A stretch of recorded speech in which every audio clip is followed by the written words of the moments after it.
ముఖ్యమంత్రి గారు అన్నిట్లో అన్ని విషయాలు మాట్లాడినట్టే ఈ విద్య మీద కూడా కొద్దిగా బురద జల్లినారు.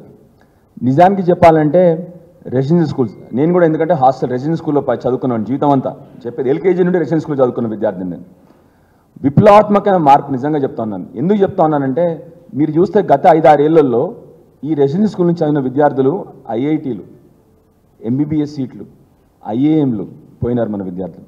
ఇదే విద్యార్థులు ఇంటి దగ్గర ఉండి చదువుకుని ఉంటే 100కు 100% ఈ అచీవ్మెంట్ వచ్చేది కాదు. ఎప్పుడు వినని విధంగా ఇంత బ్రహ్మాండంగా రెసిడెన్షియల్ స్కూల్స్. ఇంకొకటి చెప్తాను, ఈ మధ్య ఇవి జరుగుతున్నాయి తప్ప మీరు గత 10 ఏళ్ళు చూస్తే గత 10 ఏళ్లలో ఏ రెసిడెన్షియల్ స్కూల్లో మీరు ఈ న్యూస్ వినలేదు, ఎప్పుడు ఈ సమాచారం వినలేదు.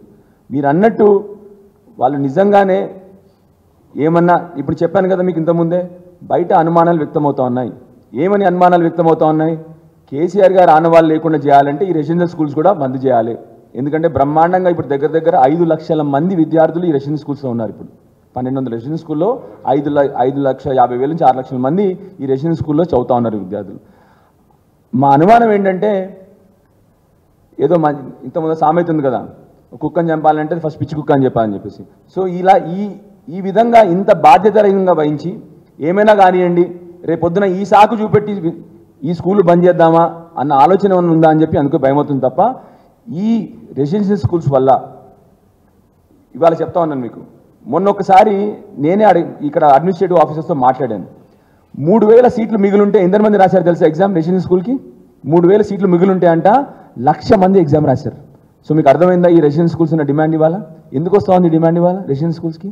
ఎందుకంటే మంచి విద్య, మంచి విద్యార్థులు తయారవుతున్నారు, అక్కడ నుంచి మంచి ఫుడ్ దొరుకుతూ ఉంది.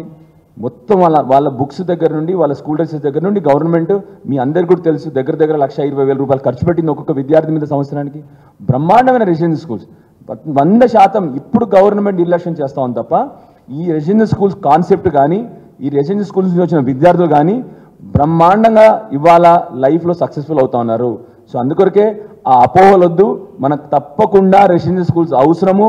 ఇవాళ చెప్తా ఉన్నాను నేను, నా కాన్స్టిట్యున్సీలో ఇవాళ మొన్న సీట్ రాకుండా దగ్గర 600 మంది ఇంకా సార్ మాకు సీట్ ఇప్పించండి అని చెప్పి రిక్వెస్ట్ చేశారు. అంటే సీట్ రాని వాళ్ళు, సీట్ వచ్చిన వాళ్ళు ఇంకా చాలా మంది ఉన్నారు, సీట్ రాని వాళ్ళే ఇంకా 600 మంది. నా దగ్గర లిస్ట్ ఉంది ఇప్పుడు కూడా, వాళ్ళందరూ కూడా రెసిడెన్షియల్ స్కూల్లో సీట్ ఇప్పించమని రిక్వెస్ట్ చేస్తూ ఉన్నారు. సో రెసిడెన్షియల్ స్కూల్స్ మంచి కాన్సెప్ట్, బ్రహ్మాండమైన విద్యార్థులు తయారవుతున్నారు కాబట్టి తప్పకుండా ఉండాలి. ఇది గవర్నమెంట్ ఆ ఆలోచన విధానం మార్పాలి. ఇంకొకటి, ముఖ్యమంత్రి గారితో చెప్తూ ఏదో ఒక ఉదాహరణ చెప్పాలని చెప్పి ఒక పేపర్ వచ్చింది ఇవాళ రేపు అని, ఆ పేపర్ని ముందలు పెట్టమని చెప్పండి. ఏ పేపర్లో వచ్చిందో రెసిడెన్షియల్ స్కూల్స్లో ఎడ్యుకేషన్ బాగాలేదని చెప్పేసి అది నిజంగా మనం ముందలు పెట్టి ఆ తర్వాత దాని గురించి డిస్కషన్ చేద్దాం. సో తప్పకుండా రెసిడెన్షియల్ స్కూల్స్ అవసరము ఉండాలి, దాన్ని జాగ్రత్తగా వీళ్ళు మెయింటైన్ చేయాలి, అంతే నా రిక్వెస్ట్.